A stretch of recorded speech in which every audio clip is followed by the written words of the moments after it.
So I'm the art director on Bodycount. I'm specifically responsible for making sure that everything in the game has one coherent aesthetic look. So in Bodycount, you've landed in a really torn up, war-torn world. It's an old world, it's a dying world. It's a very unusual way to start a game, and we drop the parachute into what's effectively a very old sort of British colonial style town. And from that point on, all of the different stages that you go through are completely different to the last one. The environments in Bodycount are very fantasised, but they're also very bright and vibrant. We've used the entire colour wheel in the game. We go all the way through it, from hot, polluted, yellowy-green Africa, through a sort of midnight neon Asia, and then into the belly of the beast at the end, where we set you against the target in a very fiery, hellish cauldron.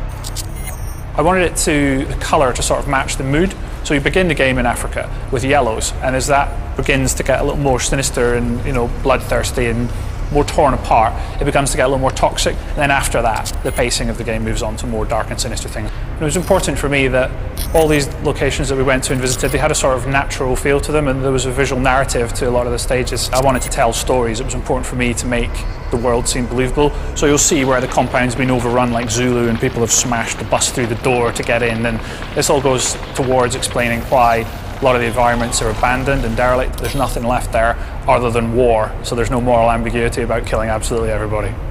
So you're a soldier fighting for an organisation known as the Network. You think that you're being sent in to fight the good fight and mop up the conflicts around the world, that the governments of the world don't want to take care of themselves. Now, as you get through the first act, it becomes apparent that someone else has been poking the hornet's nest, and there's something else going on here. And that's where we introduce the target.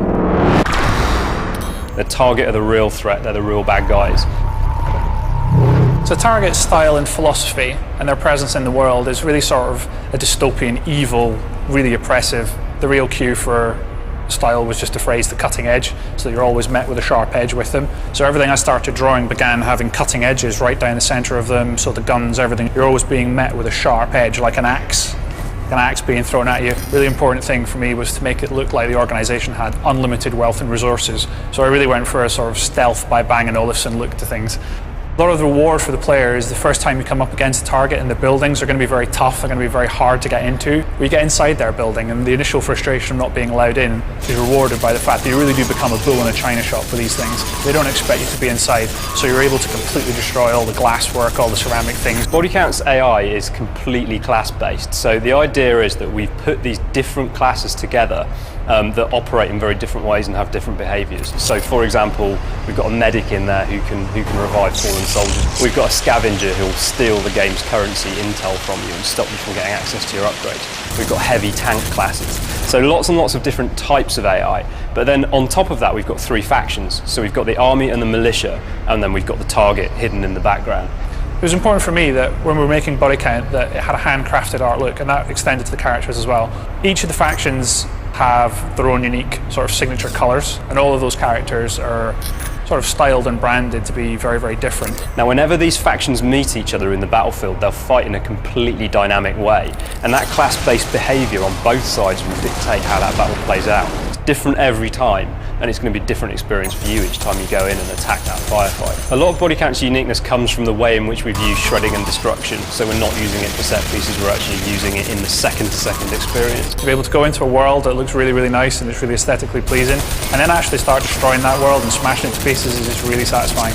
Even from a tiny handgun, you feel like you're really kicking the ass out of the world because there's so much environmental destruction. You're never going to get the same playthrough twice. Each building will be different. What makes Bodycount worthwhile for me, what makes it better in that sense, is the fact that we've stepped into some slightly different territory and we've produced a game that's got its own strong identity and doesn't deliberately set out to clone what other people have done. Bodycount's the best thing since sliced bread, before or after, assuming that you can actually destroy the sliced bread with a large heavy machine gun.